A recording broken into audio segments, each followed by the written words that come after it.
Ladies and gentlemen, we are back. So very, very glad. I feel honored to be actually part of the first live public event at Asia Society in more than 2 years. And I would be honored under any circumstances to share the stage with these people, because I think that this is an extended family of artists who are doing some of the most exciting work in the English-speaking theater. And we'll talk about that in a number of levels. But if you think back 2 years ago in the 2019-2020 season, we were heading into a really banner year for Asian American theater. And that is, of course, shut down, and now the faucet is back on in force. If you look at the plays running around town. Golden Shield is a prime example of this. And it works here in the context of some things that we'll be discussing in terms of the shared themes, the shared techniques, sometimes the shared aesthetics of what a lot of these artists are doing. And when I say extended family, I do mean the web of connection here is quite impressive. We have David and Felicia, who've had a relationship not just academically at Columbia, but also now professionally as collaborators. May is now, as we said, currently directing Golden Shield, opening in previews in April 26th, actually. And she also has the honor of directing the first and currently only play of David's to appear in China and not be shut down by the authorities. And so we can talk about that as we go on. I'll turn it over to them in a little bit. But when we talk about the shared connections, I have to say, I've now seen 2 different readings of Golden Shield in its life, and it really brought back something that I remembered several years ago. Do you remember these? Have you seen this? No. Okay. This is a little computer. You kept yours. It's a little computer brush that I think was designed by your daughter for Yellowface.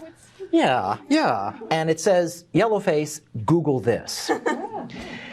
And by that, Yellowface was if you to remember this play at the Public Theater, it was a very aggressive mix of actual public events in the life of David and the life of Asian America, mixed with this alternative history that had nothing to do with reality, that was just fiction filtered through.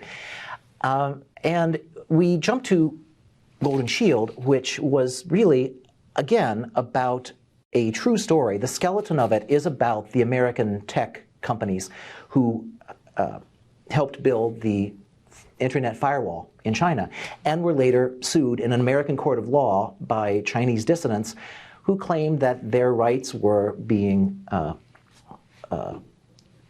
encroached upon, and the American companies were complicit in this activity. And so that's the basis of where it starts. It veers off into a lot of things. And there are a lot of differences between the 2 plays. Yellowface uses real names and some real, including a playwright named DHH who writes this play called M. Butterfly.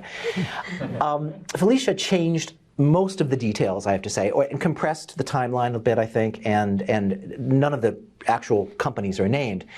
But within both of these plays, I had very similar reaction in that the tension and the excitement of these plays came from the writing that was very energetic and kept pushing the narrative, and yet this other dynamic that would stop in the middle of a scene. Wait, did that really happen?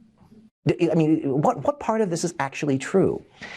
And so a couple of things that I want to start is the easy question is, was that your intent originally?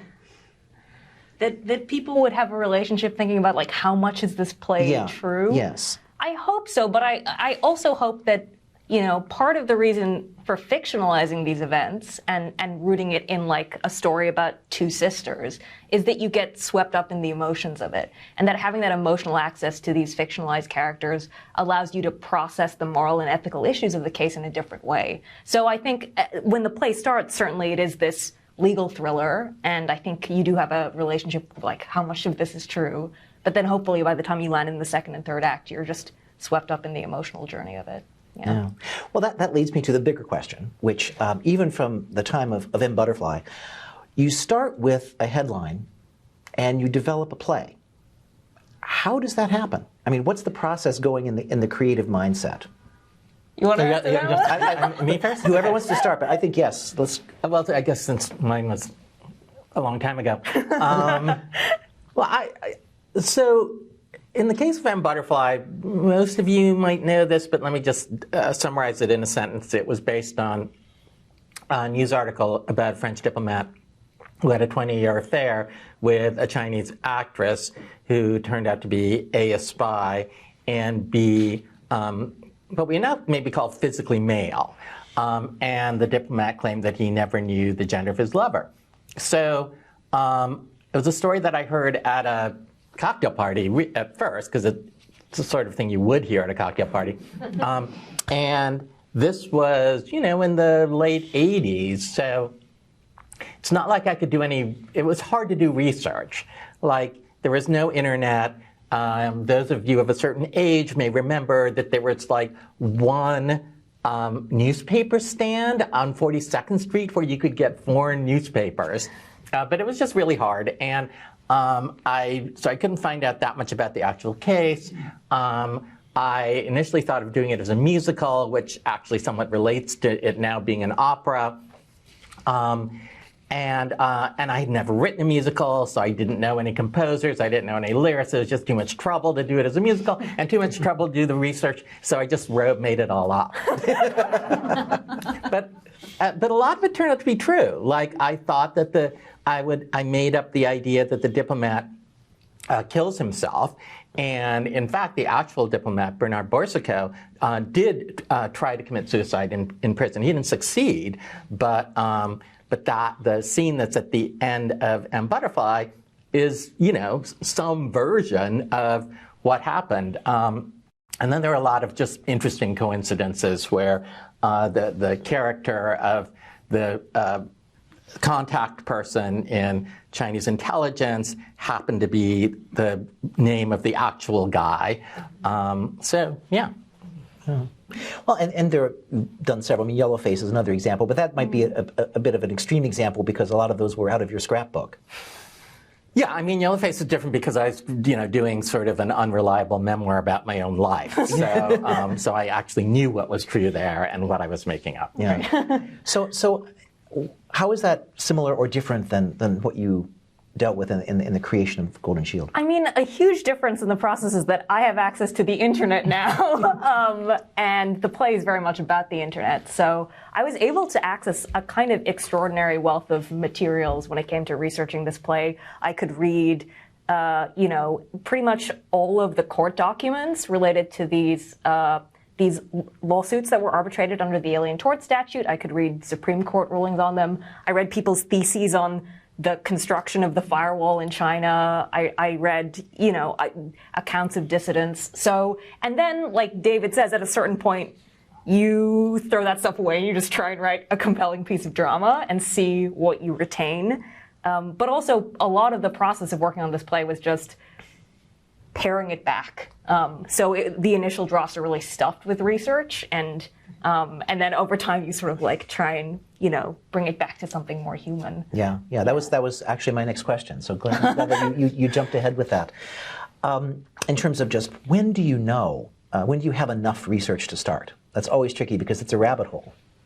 I mean, I'd be interested to know when you feel like you have enough. I think we're experiencing this on the show that we're working on now, where we're still getting news about the court cases that are unfolding around the historical event that we're writing about. I think ultimately, when you have the framing device and you feel like you have the main thematic thread, that's enough to start writing. And then I think you go back in and you start detailing, and you can always refer back to the material as you're writing. I mean, I don't know. What do you think? It somewhat depends what you're trying to do. So Felicia and I are creating a TV show together right now. And I think we can say this because it's been announced. And it's based on the 1MDB scandal, the Malaysian, the guy who scammed $5 billion from the Malaysian government. And in that case, even though we have kind of a take on it and a lens on it and a way that we want to tell the story, we are dealing with a incident that has been pretty widely reported and continues to be an issue. Continues to be an active story today. A lot of the Goldman Sachs guys are on trial right now in Lower Manhattan. So in that case, there is somewhat more responsibility to at least know, I think, what we're changing and do so deliberately. Yeah, yeah. And I think when it's a very different case where you're using the real names of people and you're trying to get the facts right so that you know your own relationship to the reality, whereas with Golden Shield, it is intentionally heavily fictionalized to try and get to some of the more essential ethical issues that were involved in these cases. Yeah. Well, I want to bring in our director. May, you've worked with a lot of new plays and with a lot of writers, obviously. And I've talked with a lot of writers. And when you deal with something, not necessarily in the first run, but in subsequent runs, there are writers who say, no, we've covered that. And they try to do minimal changes because they want to keep an integrity to the time of the play and who they were as artists at that point. And then on the other end of that continuum, you have David. I'll rewrite anything. But and it's true. And David will keep writing in the process until a director puts him at gunpoint and tells him to sit down. Now, in that continuum, it doesn't matter also whether the play's been published, whether it's been done many times. You know, if David's involved, he always thinks, well, maybe this is going to be better. Now, on that continuum, where does Felicia fit?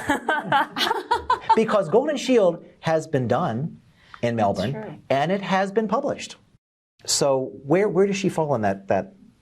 Careful. I guess probably more towards the you have a clear sense of what works and what's not going to work. Although we did put that to test today. We did change the structure of Act 3.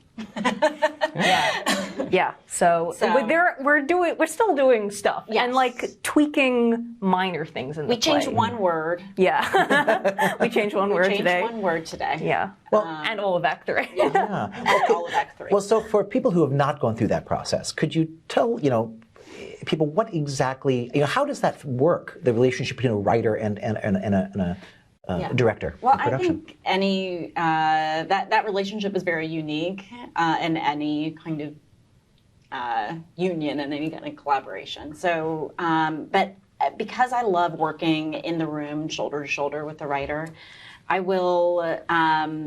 I just try to get into their head about what they are seeing and what they're hearing, particularly like how the rhythms and the heartbeat of the pieces and where it should resonate. So I think as a new play director, that's my job to interpret that and to find ways to communicate that to the audience as well as to the actors.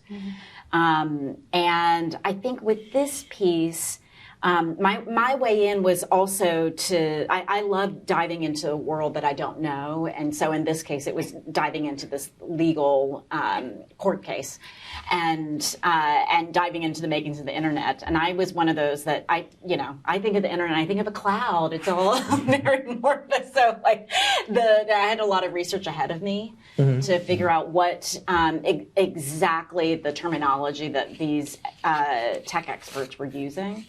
But really, what I know is the heart of the play, which is the moral questioning that each of the characters has to reckon with, and the sister relationship and that history. So I feel like what I can bring to it uniquely is the heart of it.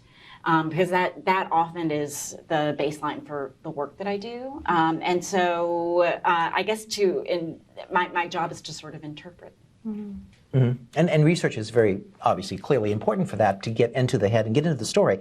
I mean, all three of you have been in China. You've all experienced what it's like there. You've experienced try to get to YouTube or Google through the internet firewall, and that just brings a certain perspective to this once you hit a story like this. One of the other elements that we talked about, though, is that human element, the idea of the sisters that come in and representing two, in the case of Golden Shield, very different dimensions of the Chinese American experience. Looking back at that, identity is something that has been a very crucial part of a lot of the Asian American plays, and it's not just Asian American. I mean anybody who is a hyphenated American has done this, I think.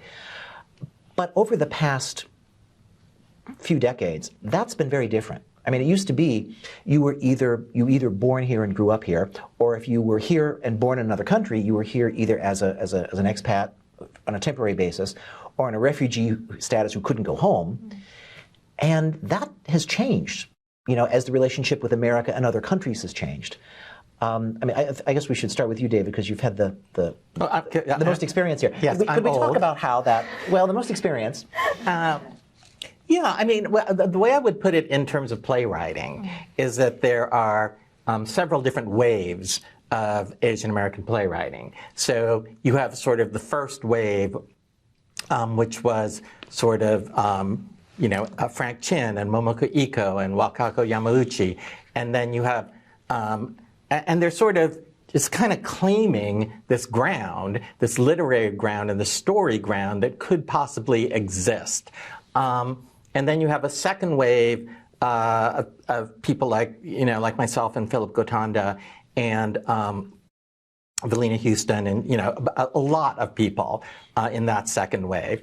And I would say that we start to write and focus in on identity issues as kind of a primary a central concern, and also because there are a fair amount of Japanese American playwrights there, and they were Sansei. There was a fair amount of plays that were about the camp experience, and then when you get to the third wave, the fourth wave, and you're probably fourth or fifth, basically what you see is just an expansion of the canon and an expansion of possible subject matters and what it means to be Asian American. So that, yes, they may be about identity, but identity becomes much more broadly defined.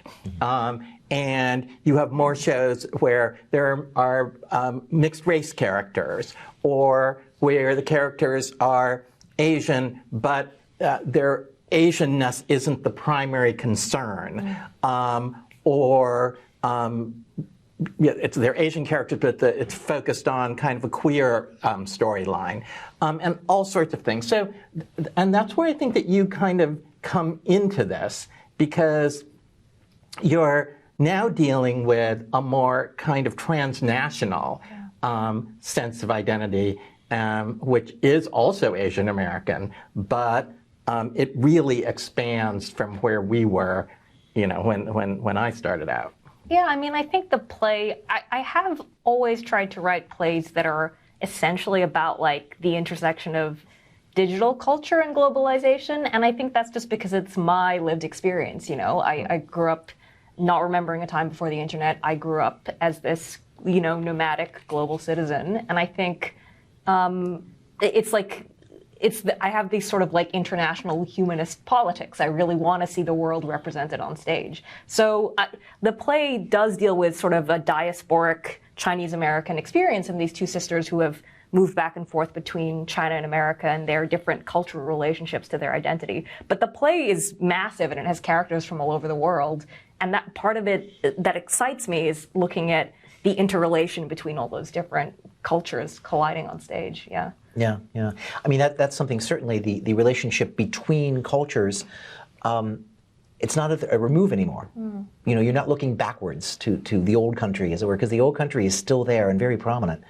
One of the other things that really strikes me is the level to which language and different languages has entered the picture. And one of the things that we want to think about is translation.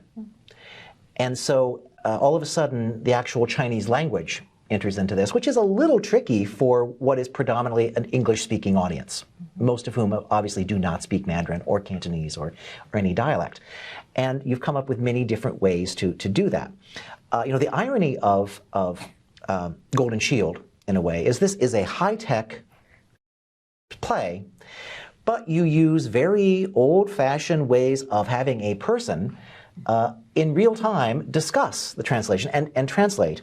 And the translator actually turns out to be a driving force, the MC of the show, or the narrator, or and not even limited to Chinese, because sometimes when the two sisters are speaking to each other in English, he's there translating what they're really saying to each other from their experience, and which is really hilarious. So we happen to have a translator right here this evening.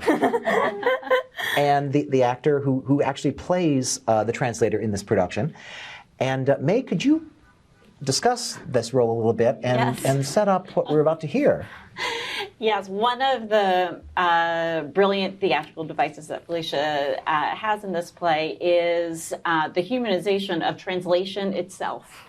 And so Fang is the actor who will be playing the translator, and who will translate, will sometimes interpret, and is really a conduit to the audience. So we look at the translator as your personal dramaturg on stage to show you how to look and hear the play. So we are going to share two pieces from the play. One takes place in the opening of the piece, and one takes place much later. And so I will let you delight in his performance.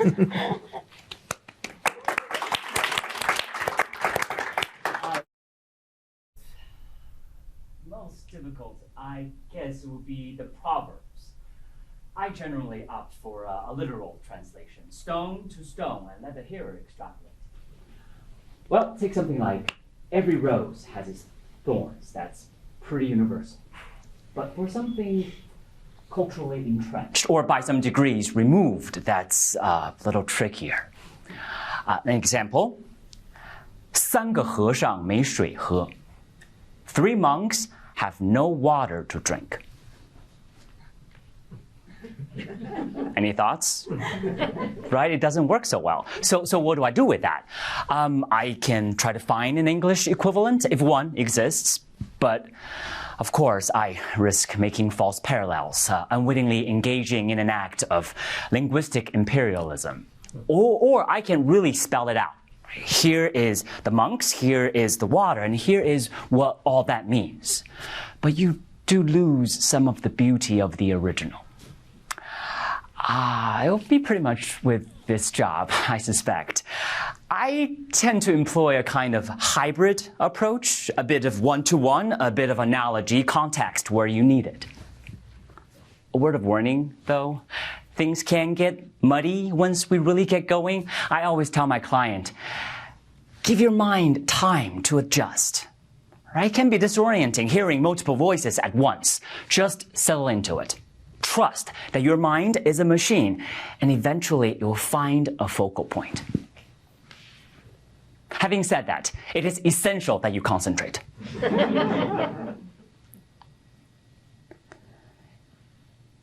3个和尚没水喝. 3 monks have no water to drink. A monk, or a holy man, I don't assume to. A holy man lives atop a mountain, and every day he carries a bucket of water up the mountain to survive. Then a second holy man arrives, so they share the burden. But when a third arrives, the holy men start to assume that someone else will be responsible for the bucket, and so one day they have no water to drink. The English equivalent, I suppose, too many cooks spoil the... Right? But you can see it's not really the same thing. You see, the proverb doesn't warn against misguided benevolence, too many people trying to help at once. It warns against indifference, the belief that someone else is responsible, someone else is to blame. So you can see it's not really the same thing. It's not the same thing at all.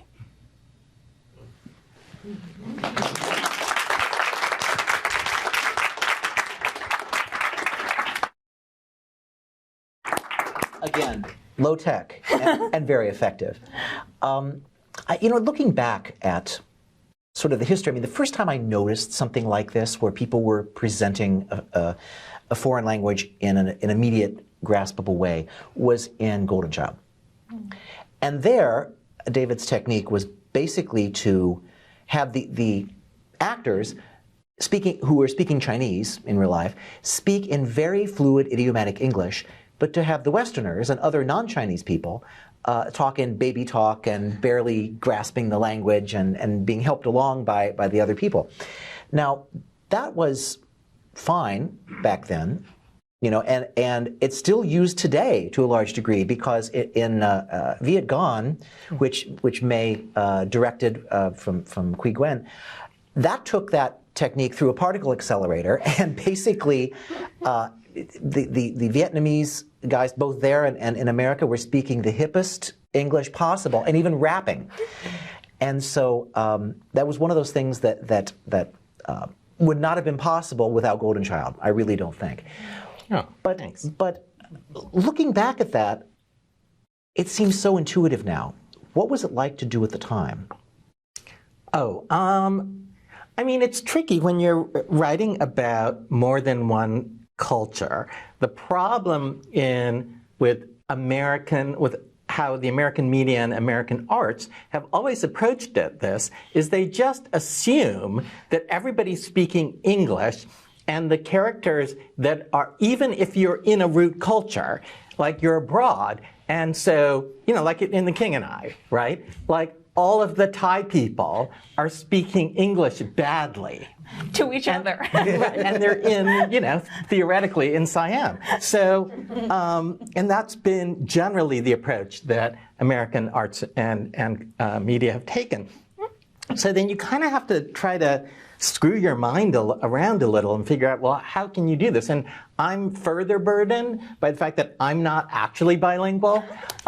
So I'm kind of dealing with that too. But yeah, the Golden Child technique is just sort of a straight reversal.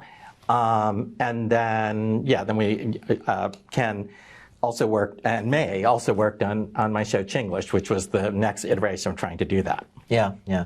Well, that stretches into a slightly different level of that. But what was it like to jump a generation or so with Quy Nguyen's show?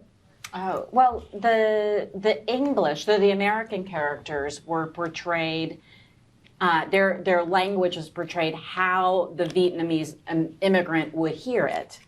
And so it sounded like, and to quote from the play, all of the Americans sounded like hee-haw, cheerleading, and hot dogs and hamburgers and French fries. And that's how the Vietnamese characters tried to, that's how they heard English. Mm-hmm. So that's how Quy was doing that in a very comical way, by taking these sort of Americana tropes and turning it into the lingua franca. Now, how hard was that to actually develop that on stage as a spoken approach? I guess, with the actors, it was just a lot of fun, because they were able to flip the script. So instead of appearing like the dumb illiterate ones, which they often had, when, just in the example of King and I, right? They were, the characters were, the Vietnamese immigrants were the slickest, the hippest, the ones that, the most brilliant. And so in doing that, it was subversive. And quite relished in that. Yeah, yeah. So the sequel was Poor Yellow Rednecks was one of the shows that actually fell COVID victim. Yes. In New York at MTC. I'm assuming that the family is back rapping again. Yes. Okay. Yes. There's a bigger dance number too. So. Okay. Well, we look forward to that when it does get here finally. But speaking about Chinglish, to get back to that for a second, there was an added technical issue there, because you used projected supertitles. And it's interesting because that's well known for people who attend opera or watch foreign films. It's not so popular back then with spoken drama. But you had it was an actual comic device there. Yeah, so Chinglish was a play that we did first in Chicago, then on Broadway in 2012. Ken and Joanna Lee worked on that, and May also directed a tour of it, that a really great production. And yeah, the technique there was to try to project titles the way that you would in a movie, which at that point wasn't being done that much in plays. I think it's being done more now. But I think it's because I'd worked in opera a lot, and I'd gotten used to, oh, you can just project that stuff. And so, so why not? But one of the things that we learned working on the show was that, oh, the titles are a character, especially because it's a comedy. So the titles need to be timed really well to kind of get the laugh, and you have to be very specific about, like, if you're projecting too long a line and the joke is in the middle, for instance, then you're not actually getting the laugh. So the titles then need to be kind of calibrated pretty specifically, particularly because of comedy. Is that your experience? Yeah, absolutely. And also, you wanted the the comic timing, and you also had to place them just visually so that it wasn't taking away from the acting on stage. Yeah, I think also, well, it wasn't even taking away. They had to run simultaneously, because one of the differences between Golden Shield and Chinglish is that while Felicia has a very good translator, David had 3 very bad translators. And so the comedy of that came out of what they were translating versus the title of what people were really saying. Yeah.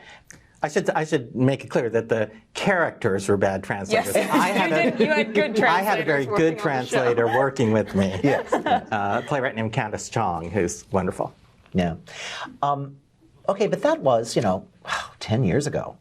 Yeah, 10 years ago. Now, we've been home watching Netflix where people are streaming stuff in English with English titles. So, I mean, people's relationship to reading has changed a lot. I mean, do you see that there's a future for this, or think that it will take a different direction?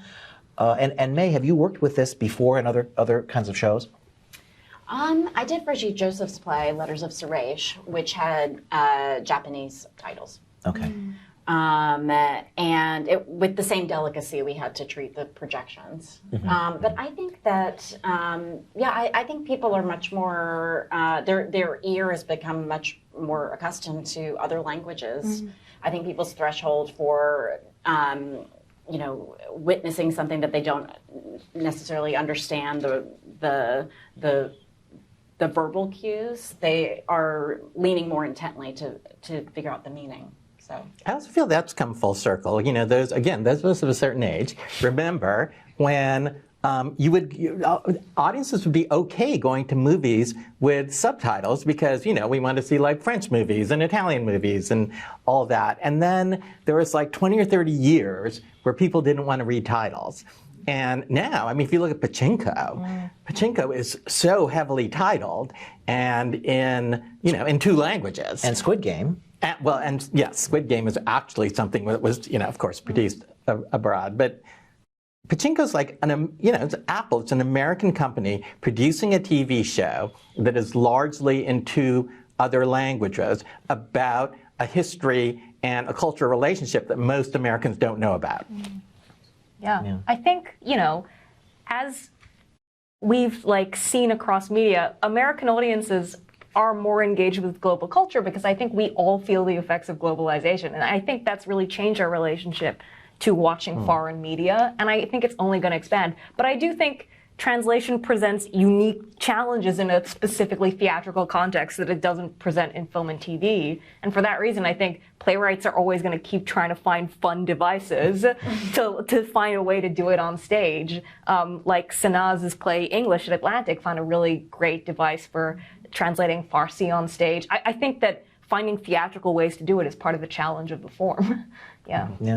Well, you talk about us feeling part of the global culture, but yet the more I see things in America, they seem to be, Americans tend to be resistant or just not acknowledging any perspective that's outside their own experience a lot of this time. So I'm very curious when you take plays abroad. Well, you've had several plays in England and around the world, but even in English-speaking cultures.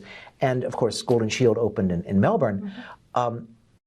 Does the Americanness translate in other countries? And what do they find out of that? Do you want to take this? I'll start. I mean, I think it's very individual. It depends on the work. It's the way that you take a piece to, even if you open a show in Chicago and then you bring it to New York, you don't necessarily know, even in that sense, like, how is the audience here reacting differently than they did in Chicago? And so then you take a piece and Butterfly's been produced a lot around, but a few other plays, and then my Disney musicals go all over the place. So, and you don't know what's going to strike a chord. In some sense, it's the discovery of the culture that you're going into, and it's like Tarzan, the Disney Tarzan musical with Phil Collins music. It didn't do that well here. It ran a year on Broadway, and it ran like 12 years in Germany, and they're bringing it back. So, there's something about Tarzan that strikes the chord with, like, Phil Collins. Servant and Phil, yeah. So you don't know, and you learn something about the culture. Yeah, I've had exactly the same experience. And I think even, internally, the demographics of an audience completely change the experience of watching a show. I mean, when I was doing my play at the Royal Court, White Pearl, which is this play set in Singapore, and it has Asian characters from all over the world and really different voices. If we were having like a mostly white upper middle class British audience watching that show, the laughs fell in very different places to if we had, a much younger crowd, a more Asian crowd. So I think that, there's a sort of alchemy that goes on with an audience that's really hard to define. Sometimes the play just lives in the audience in a different way. I think that kind of transcends culture. It's what makes theater kind of magical. Yeah. I mean, America is not the only country that has refugees and immigrants. I mean, most countries do to some degree. What makes it also interesting with The Dance on the Railroad was that the production that May directed for Signature that we took to the Wujin Festival registered actually quite well. And it was one comment from a Chinese critic saying that, America, Chinese in America, that's irrelevant. Displaced Chinese in China, who are workers, working away from themselves. This is the same dynamic that they have at home. And so they were really interesting because apparently there has not been much theater or work that has actually worked on that dynamic, and there are a lot of people who are displaced workers. You just don't know how it's going to land. And Dance on the Railroad, for those of you who don't know, is an early play of mine, and May directed the revival at Signature Theater also about 10 years ago, and then we took that to China. But I also took, the opera of Dream of the Red Chamber with music by Bright Sheng. First went to the Hong Kong Arts Festival. I wrote the libretto, and then it went to toured 5, 6 Chinese cities. Well, Hong Kong, which was first Hong Kong, but then it went to 3 other cities. Yeah, so we were terrified. We're like, man, there's a whole school of studying Dream of the Red Chamber redology, and they all fight and they hate each other. It's basically Jane Austen times China. They're very a War and Peace, but like 5 times as long. Yeah. And we boiled it down to a 2.5-hour opera. But actually went pretty well. It seemed like they liked it, which is a little bringing coals to Newcastle. Well, we've talked about many different types of media now between, on stage, opera and theater, but also television and film. When you have an idea like Golden Shield, for example, what is it that makes you think, wow, this is a stage show, as opposed to a TV series or a film? I mean, for Golden Shield specifically, it was like the innate theatricality of the central device of the play, which is this translator who can translate not just between the 2 languages on stage, but the context and the subtext, and has this direct line of communication to the audience. Like, I was like, that feels like such an immediate gesture that it felt like, what a shame to do it in any other medium. But I think, the reality is, like, I started as a playwright. I had no aspirations of even being a playwright. I was just like a theater maker. And so screenwriting is something that's like come up fairly recently for me, and I still feel like I'm working out the intricacies of that form. So I don't know. There's a lot of interchangeability between writing for the two mediums. What do you think?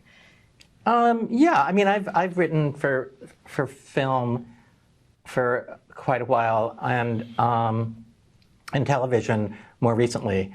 And I would say they're similar. They're like some muscles are the same, and then some muscles are different. And I feel like it's frankly taken me a while. I think that I'm a good screenwriter and TV writer now, but really I worked on a TV show called The Affair for 4 years, and just having to be on set and really understanding how the episodes get put together and editing, I think was finally what I needed to unlock being a better film and screenwriter. It is, and it's worth saying the process for like screenwriting is so much more collaborative, you know? As a playwright, you really do get to be the author of your own work, but in a screenwriting context, you're often working with a ton of other writers, you're working with producer notes, so the process is really different. And I actually find working in both kind of like creatively invigorating. It's nice to have both parts. Yeah. Okay, so but you studied dramaturgy. Yes. Really, that was technically your major, yeah? Yes. I had one class with David, so David gets to claim me. She wasn't in my program. I wish she was in my program, then I could be like, flex more. But we had one class. Yeah. Okay. So does the fact that you studied dramaturgy have anything to do with the fact that your main character in Golden Shield is essentially a dramaturg translating? Probably, yeah. I mean, I think it also it informed the way that I approach playwriting, which is that I tend to write plays from real source material that deal with like a lot of complex subject matter, and I try to sort of digest it into fiction. So I treat the process like kind of a dramaturg. And if I hadn't gone to Columbia and been forced to write plays in the dramaturgy program, I don't think I would have ended up doing it. But I think that's sort of like, what makes me a playwright is that curiosity to know something about a subject matter, and part of writing a play is just me trying to internalize and understand it. Yeah. Well, again, to talk about the different media, let's say that you wanted to turn Golden Shield into a film. How would you approach that differently? What things would be different? Well, I think one of the things that is really innately theatrical about the play is the way that time and place kind of swirls. You're moving really quickly between like Beijing, Yingcheng, a courtroom in Dallas, and you get to see it sort of happen through these magical transitions that May is staging, where things sort of come on and off stage really quickly. And actually, in some ways, that's much easier to do in film. You can just kind of jump cut to the next place, but you lose some of the magic of what happens on stage. So I think you would need to find a really different device. And you would probably, again, you would lose the translator talking directly to the audience. So talking to camera isn't really the same thing. So I think ultimately, I don't think it would work as a film, actually, is the truth. And if someone came up to me and asked me to adapt it, I would have to think really hard about why I would change it. Yeah. Well, we have some time. I think we can turn this over to some questions for people in the audience here, and also for our viewership at home. We are live streaming, and we have some questions that are coming in, I'm sure. So we're going to ask, if you're going to ask a question, to come up to the mic. And also for the questions from the internet, we are using the old-fashioned human approach, and will be delivered by Rachel. The internet translator. Okay, since we have one already, I'm going to read. After the premiere in Australia, did the script change for its U.S. premiere? And if yes, how and why? And also, I'm interested in the process of enlightenment after observing a theater piece in front of live audiences. How does that change it? Sure. I mean, I'd be interested to know that from you as well, David. Yeah, the script has had, I would say, minor changes after the Australian production. There was a monologue that we took out for time in the Australian production that we put back in. And as May was saying, we just restructured Act 3 today, so that's changed. But, you know, the play went through a very long period of development long before we got to that Australian production. It was in development at various institutions around New York for maybe like 2 years before we even got into rehearsal with it. And then I would say, honestly, as a playwright, you really do only learn about the play when it's in production. And seeing it in front of an audience for a first time, you hear the play in a completely new way. I feel like you have a sort of transcendent, euphoric moment where suddenly you see everything that works and all the problems in it that you couldn't see throughout the entire rehearsal process. But then that moment evaporates, and then you're just as admired in the process as you were to begin with.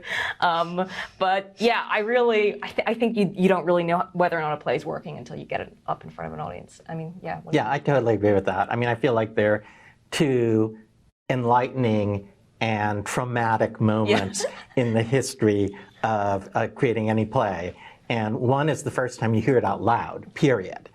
Because you learn so much, and there's all, you know, you get it to the point where it's as good as you can get it, and then you hear it. It's like hearing a piece of music that it's, you know, that doesn't work, and that's too long, and I'm bored, and whatever.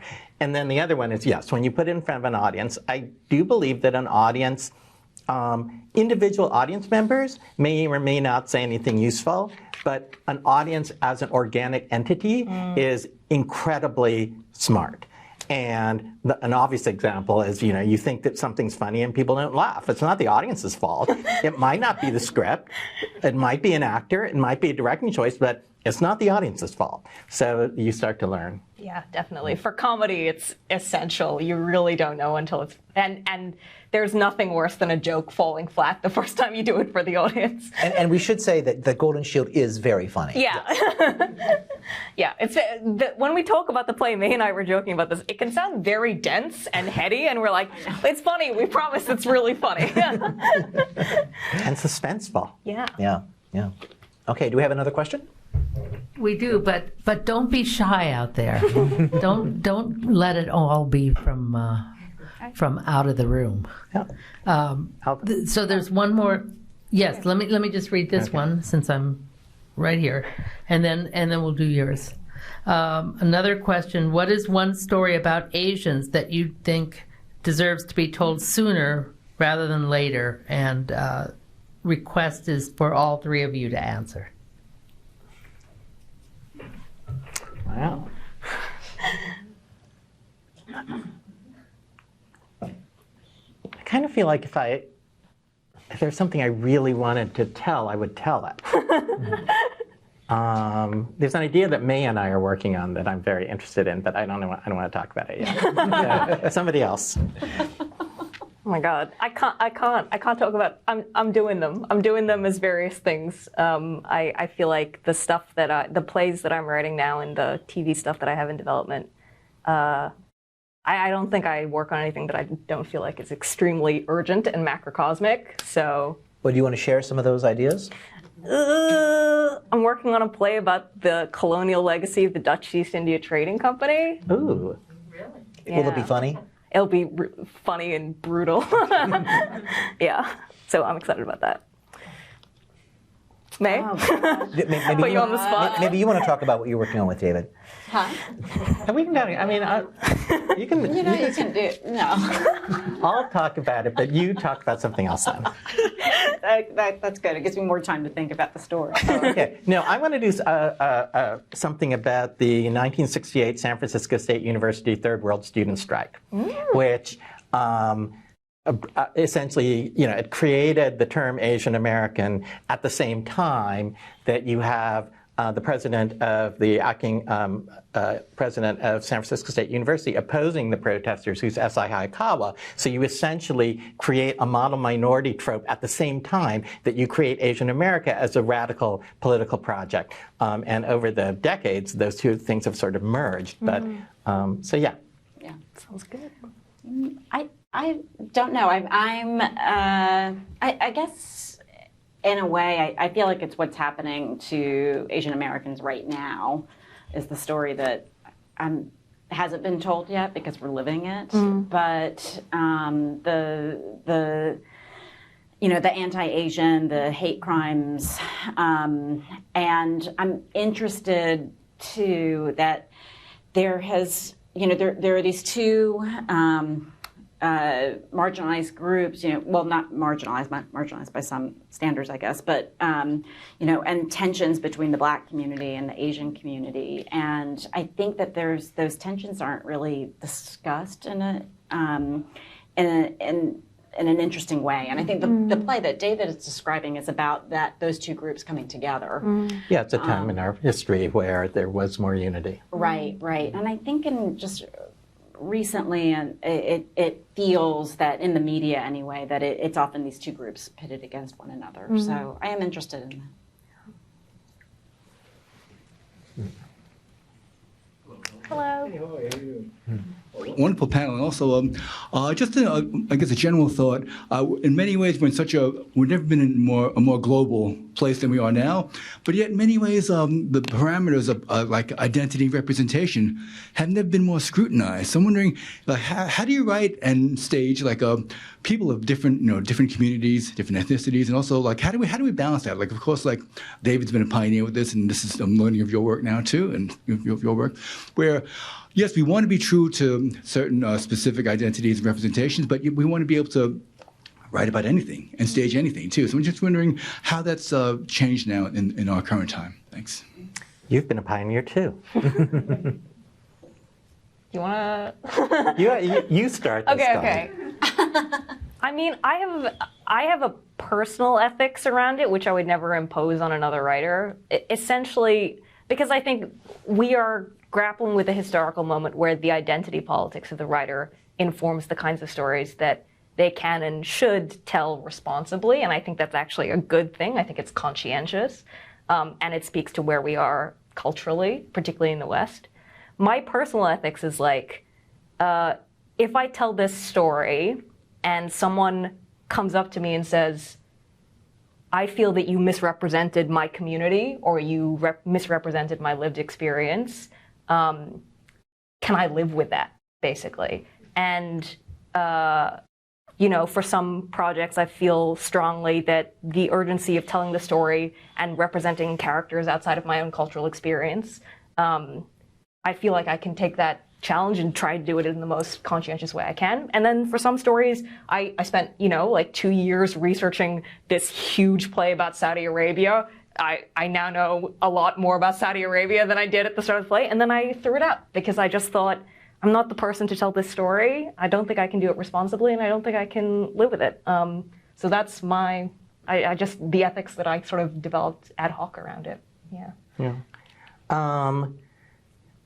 I think it is a gut thing, and that's why I relate to your answer, because it's like, do I feel like when you're a writer and you're trying to create something, when it's going really well, it's almost like the thing is writing itself. Yeah. That's the whole reason to do it, because you get into these grooves where it's like an out-of-body experience, or where you're just taking dictation. And so if that is happening for whatever reason on whatever story, then great, then I feel pretty good about that. And I also have had shows where, I at one point was really interested in writing something set in the Philippines. And my mom's family is, Chinoy, they're Chinese Filipino, and I probably have spent more time in the Philippines than I have in China proper. And I just felt like I could justify it, but I didn't feel like I knew the culture well enough ultimately. I tried, and it just didn't happen for me. And that said, when it comes to stories set in America, I generally think that people of color write white people well, and the reverse is not, usually not. It's not impossible, but it doesn't happen that often. And women write men better than men write women. Yeah. Oh, another question coming our way? And one coming our way here. Ah, good. Yes, I have two questions. One is on the premise of the story. Could you say a little bit more about the premise of the internet firewall and the legal story, just of the context of the play? Sure. Yeah, I can talk about that. So the play is based on a number of real court cases where Chinese plaintiffs sued American tech companies for essentially helping the Chinese government to build the Great Firewall under the auspices of a development policy that was called the Golden Shield policy, which is why the play is called Golden Shield.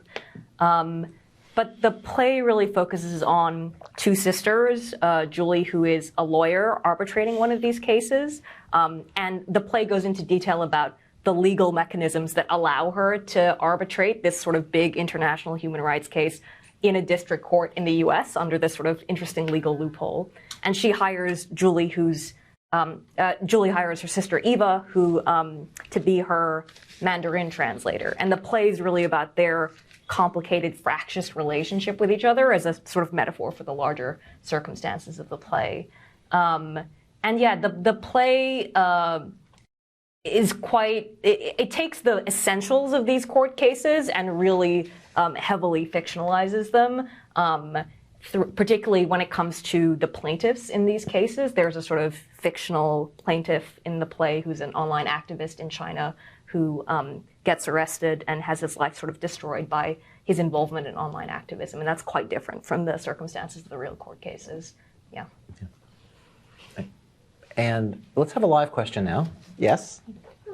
Can you hear me with the mask? Okay, cool. I was kind of wondering, like David, from your kind of earlier career in the 80s, like I feel like we're seeing waves of anti-Asian discrimination, and then also against the backdrop of kind of like the international relations of the US versus China as well. So I'm kind of curious for all three of you, how has that kind of dynamic informed your creative process, not just with this play, but maybe with other projects that you're working on too? You go. Or me. Oh, I know. Well, you go first.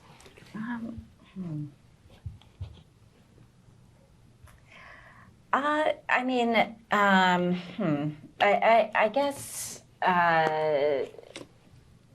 it feels more and more important to actually be telling stories by Asian American writers or Asian writers, and having and showing, an array of perspectives and experiences. So representation becomes all that more urgent. And I guess, I think that's how it's informed my creative process, and also just my advocacy. I'm an advocate for a lot of new work that I don't work directly with, but challenging some of the dangerous stereotypes, challenging ways in which Asians have been portrayed in the media. I'm advocating for more of those works to challenge that. I mean, would you like to talk about this as somebody who wrote a play about being a victim of a hate crime? Okay, so, all right.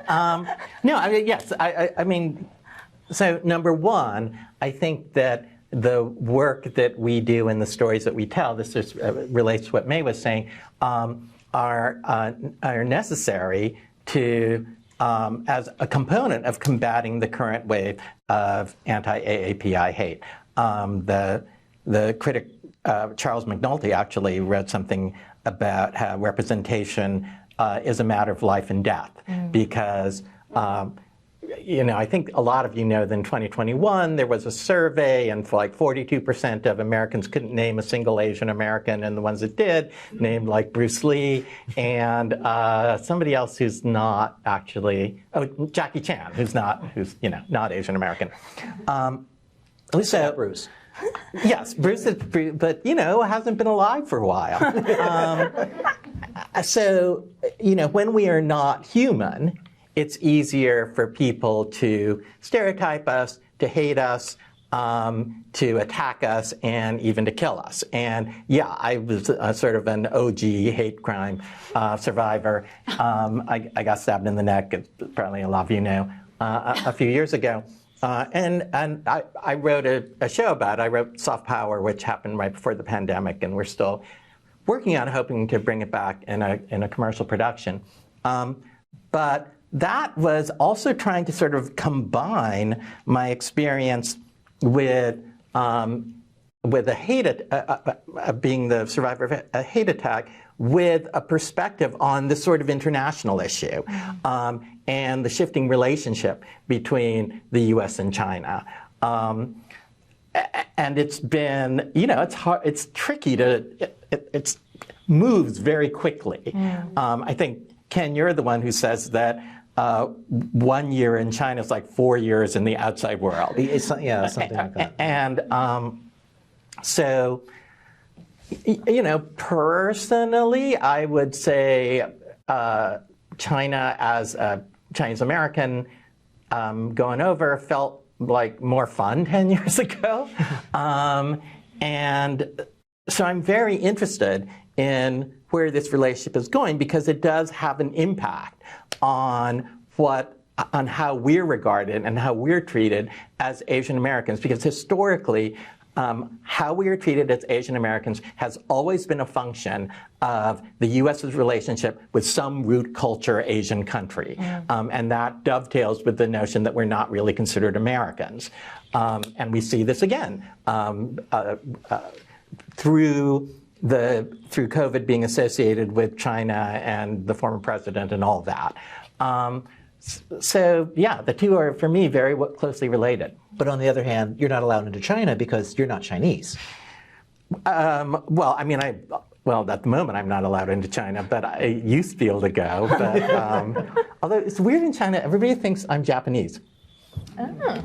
I've been trying to figure, like, people are always like, konbanwa. Ask Joan Chen. She says it's the hair. Spiky, yeah. Thank you. Thanks. I just realized how squeaky my shoes are. My name's Alyssa. I'm an aspiring playwright, and I really look up to you guys. I was just wondering, what is either the best or worst piece of advice you had early on in your career? It was from David. I'm kidding. Wait, which? David gave me a really good piece of advice early on. Thanks. Yeah. Sorry. No, well, you might as well say now. I think David gives this note to the playwrights in the program, but it's like, don't look at the note, look at what the note is pointing to. And that has been like a lodestar for me in terms of, it's always good to hear other people's opinions on the work, but you should try and work out where the opinion is coming from and what it's pointing to in the play, rather than just absorbing the opinion. Yeah. Yeah. So I would say a bad piece of advice is just trying to follow all the advice, and that relates to what Felicia said. My first play was called FOB, and I wrote it to be done in my dorm in college, and then it got accepted at something called the O'Neill National Playwrights Conference, which happens in Waterford, Connecticut every year, and they bring a bunch of a dozen writers there. You're selected to have your play work done. So I was 22, and my play went to the O'Neill, and after it's performed as a stage reading, everybody kind of tells you how to rewrite your play. And I thought, these people are like way more experienced than me, and so they must all be right. And I spent the rest of the next few weeks trying to rewrite my play according to all these notes, and then eventually threw all the notes out, all those rewrites out. And I realized, what's really important, and this is another way of saying what Felicia just said, is to learn how to filter criticism. Like, what notes spark something interesting in you that you're excited to do. And in terms of where the note is pointing, it's really about probably the specific suggestion isn't going to be the thing that works, even if it resonates with you. But it may be pointing you to a problem that you need to find your own way of addressing. I just remembered the worst piece of advice that I ever got was from a white producer in Australia who said, "Don't forget about the white people." It's a really bad piece of advice. No, you have plenty of white people in, in Golden Shield. No one's forgetting about the white people, guys. They're around. I think we have at least one question still from the online contingent. Two more questions, I guess.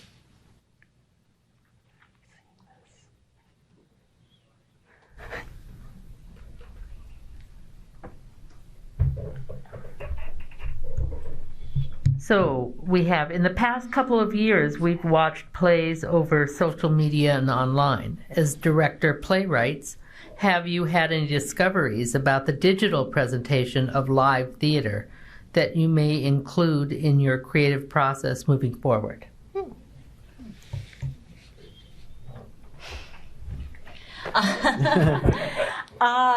It certainly enhanced my appreciation of a live theatrical event.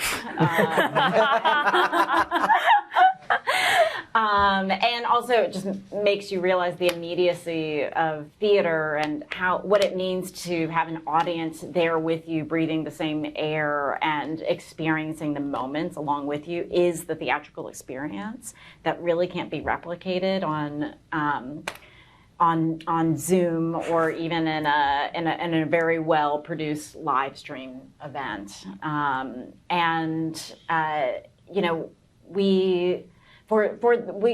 directed one of the first shows off Broadway that came back, Letters of Horatio at Second Stage, and people were very hungry to actually experience something that was very, very. The play was a series of long monologues, but the eagerness, I think, of people to just come in and be along to someone else's journey, and the patience of just listening to someone speak was suddenly very intimate, and I think that play came at a very healing moment for me, and it made me appreciate theater. I don't know what I learned necessarily, but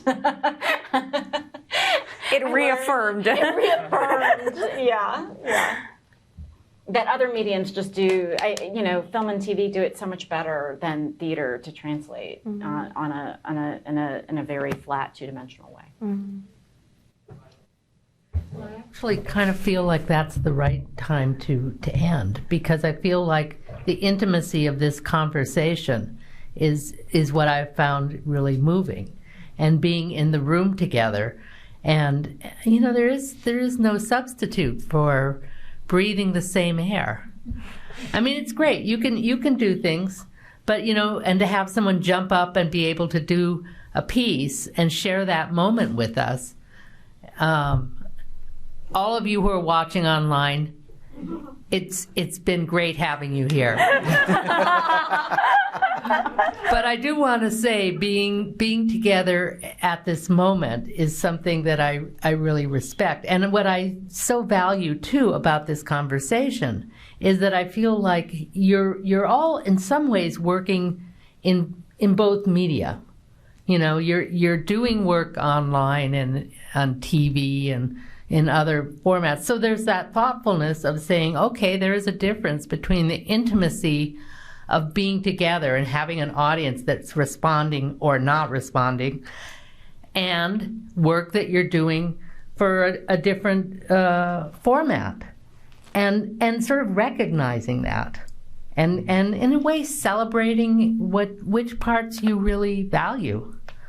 So I just want to thank all of you for being so candid, and I feel like we've all shared in something, whether you're here in the room or watching from Hong Kong or California. I just want to thank you, and I do hope that everyone will go to see Golden Shield.